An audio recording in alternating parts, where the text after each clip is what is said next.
What's going on, guys? Welcome back to Second City Sports Talk. I'm Keaton here with Papa Bear. It's week 8, and we're halfway through the season, which is pretty crazy. Pretty crazy. I mean, I when I looked at that, I was like, wait. How is it already? Like, the 8th game, man. But the Bears are 3-4, and wow. Coming off quite a bad loss from last week. Yeah, it was not. Yeah, not tell a good, me about it. That was probably one of the worst games. I feel like we've said that a couple times this year. But, yeah, I mean, the Bears were trying to make it a worse game than the Cleveland one, and they might have succeeded. I think they did. I think the one difference, the Bucs are a much better team. Yeah. It's a lot more reasonable to lose to Tom Brady than Baker Mayfield. But man, that was... It was embarrassing. Yeah, it was embarrassing. It was very embarrassing. I mean, I expected going into that game, I was like, we're going to lose this game. There's no way we come out on top here. But we didn't even score a touchdown. Yeah. We scored 3 points, and those 3 points, we probably didn't even deserve them. No. You know, we came into that game. I was feeling pretty confident that we'd actually get some points. We'd show up a little bit, but Brady made us look like a high school defensive football team, and our offense spluttered. I mean, Justin Fields. Yeah, there's no other way to put it. He was terrible. Terrible. Yeah. And he got no help. I mean, the O-line, one of their worst performances, which is saying something. He was getting sacked almost every play. I mean, there were like 3 or 4 drives, like 3 out of 4 drives where he got strip sacked every single time. And I mean, it was ridiculous. He had no time. Yeah. And you could tell, as with all rookie QBs, when they start getting sacked, which he has done, I mean, which has happened to him 26 times, that's worse in the NFL. Yeah. They're going to start panicking, and they're going to start trying to throw the ball out quickly. They're going to start making bad decisions. That's exactly what happened. Well, Nagy is not putting him in a good position. And, I think a lot of people are saying, let's get rid of Nagy. I mean, we've been saying that for such a long time. A lot of calls. There's been discussion for a long time. And I've always been on the side where Matt Nagy has not delivered us a losing season. Why should he be fired? Yes, he's not the greatest head coach of all time, but he hasn't done anything to justify that. I'm switching sides here. I think that Matt Nagy... Now that he's not even calling offensive plays, what is he doing? In 2018, when we made the playoffs, that was not because of Matt Nagy. No. That was because of Vic Fangio and that defense. Great defense. So Matt Nagy really hasn't done anything for this team if you think about it. He really hasn't, and the team is playing so bad right now. I think he needs to get fired. I think he is 2 losses away. If we lose these next 2 games, I think he's getting fired over the bye week. Oh, yeah, for sure. I mean, we got this game. We got the Pittsburgh after that, right? So the game after that. So, then we got a bye, and that's good.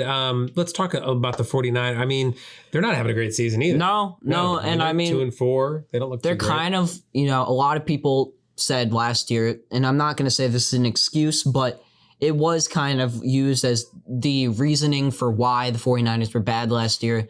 Yeah. They were so many injuries. I mean, I think they had like half their players on their roster injured at one point. Yeah, every team has injuries. But this year, they're a lot healthier. Yeah. And they're 2-4.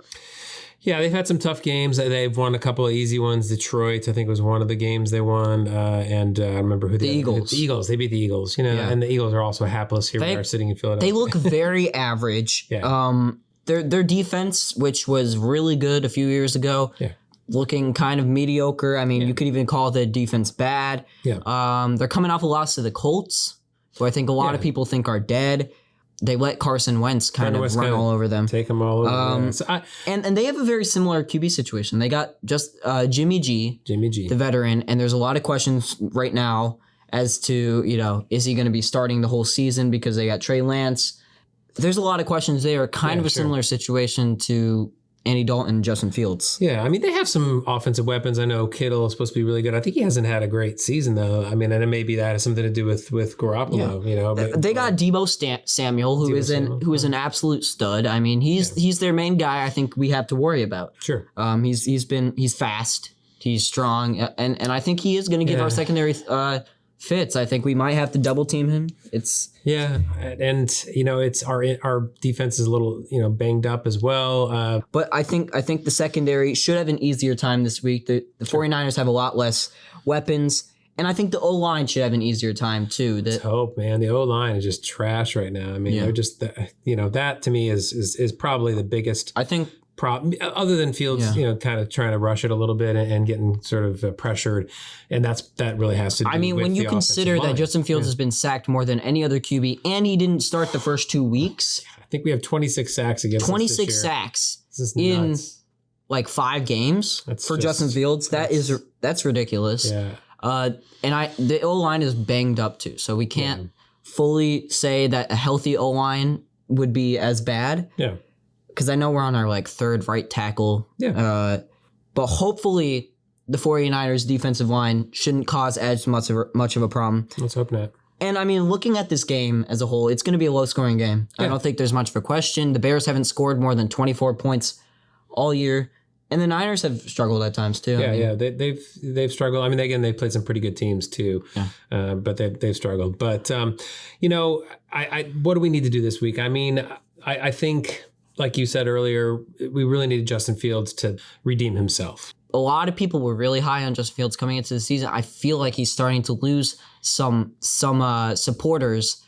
I'm not on that side. I think Justin Fields has been screwed over completely. Yeah. I don't think it's his fault. I think if he was put into a LA Rams offense or a Buccaneers offense with those surrounding pieces, he'd be excelling right now. He'd be better, yeah. And he needs to settle down, take a deep breath, and not try to rush things too much because he's just he doesn't see the field the same way something like Tom Brady does. Mm-hmm. When he's rolling out, he just chucks it down. He's missing the safety coming and covering and things like that. So he'll miss the underneath linebacker. Those are the things that when you're rolling out, he doesn't have time to look at it, but he doesn't have time to stay in the pocket right now. I think you have to roll him out. The pocket is an absolute firestorm right now. If Justin Fields is staying in the pocket, which is what they've been trying to do with him, he's going to get sacked. Yeah. There's not much we can do about that. The O-line is just that bad. Yeah. So I think we have to get him out of the pocket. There's no other way. Well, we got some injuries to deal with this week as well. And unfortunately, one of our big stars, Khalil Mack, looks like he's going to be out this week. Yeah, and Mack has been having a good start to the season. Him and Robert Quinn, that whole D-line has actually been playing really well. But his foot, that kind of looks like it affected him last week, and now they're going to sit him. I mean, I don't know for sure if he's going to be on IR, but I was reading it looks like they might place him on IR, which would mean 4 weeks and 3 games that he'll be out for. And you said Quinn is also out too? Quinn, COVID, right? He's tested positive for COVID. So with all the COVID protocols, he's either going to be in or out. It just depends on how he's testing and if he was vaccinated or not. I don't know. So Nagy's also got COVID, so he may not be on the sidelines. He might not even be playing. I wouldn't call that an injury. That almost might be an advantage for us. I don't know. Oh, come on now. Don't do that. Don't do that to Matt Nagy. And then Hakeem Hicks, it looks like he was sort of limited in play today as well. And that may change by the end of the... But, I mean, man, you got some of our best stars on defense maybe being out. That just doesn't make you feel any better. So those are some bad injuries. But again... This isn't the Buccaneers. This isn't the Packers. This is the 49ers. Right. This should be an easier contest. Yeah, so, sure. We can deal with a few injuries. Right. Well, let's talk about the keys to the game. First of all, I mean, we have to prevent turnovers. Okay. We had like 5 or 6 turnovers last week. It was bad. Yeah. Ball security. That is one of the number one things they often say. Whoever wins the turnover battle wins the game. Yeah. And that was true last week. I mean, the defense for the Bears was trying to stop the Buccaneers on short field every single time, pretty much. Yeah. I don't think the Buccaneers even had 400 yards of offense. I think there was a lot of fumbles, interceptions on the Bears that, just gave the Buccaneers great field position. Yep. So that needs to stop. Okay. Justin Fields needs to just make smarter throws. That's it. Just make the reads. I don't know. Matt Nagy probably needs to tone back the offense a bit too and give him some simpler plays to get him into the game. But ball security is huge coming into this one for me. Sure. Secondary. We need to shut down the 49ers wide receivers. Yeah, for sure. The secondary has been, the weak spot all year for the Bears defense. Yeah. And they didn't play good again last week. So they need to stop Deebo Samuel. They need to stop George Kittle. Yeah. And if they can do that, then the 49ers become really one-dimensional. Yeah, very one-dimensional. I don't even know who the running back is. They got a few injured running backs too. Okay. I'm not sure. All right. And finally, we need to either roll Justin Fields out of the pocket or find a way to block. Yeah. Because the entire root of our offensive problems starts at the offensive line. Yeah, definitely. And Matt Nagy, for the most part, hasn't allowed Justin Fields to really get out of the pocket much. Yeah. So that's huge for me. So I think another key to me, I would add the other key is to try to get the running game going, because Khalil Herbert's like killing it right now. So I think we got to get him moving, get him running. So I mean, every week there has been an effort, it feels like, to get the running game, which is a real improvement, because in past years, Matt Nagy, or I don't know if it's Matt Nagy, just in general, we haven't tried to really start much running game. And this year, that's not the problem. We are running the ball fine. Yeah. And the problem is we're not scoring. It's the other way around. So what's your prediction? What's the game? What's the score? Man, I picked us to lose this game in the preseason. You're 7-0 so far in your picks. Yeah. I'm gonna give. I can't pick us to win. We're coming off a 38-3 loss. Yeah. I can't pick us to win. I have to stay true to what I said in the preseason.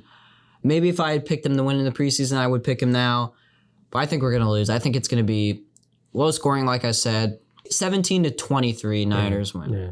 I'm going to say the Bears lose. I don't care about the score, but the reason I'm going to say they're going to lose because usually I get it wrong. So I'm hoping I get it right by getting it wrong, right? So, all right. So, I mean, let us know what you think. Let us know if you think the Bears are going to win or not. Tell us what you think about the offensive struggles. What do you think about Nagy? You think he's going to get fired if we lose the next couple of games? Let us know in the comments. Make sure you comment and like the video so we can get some more subscribers. Yeah, that's it for this one. I hope you guys enjoyed. And we'll see you in the next one.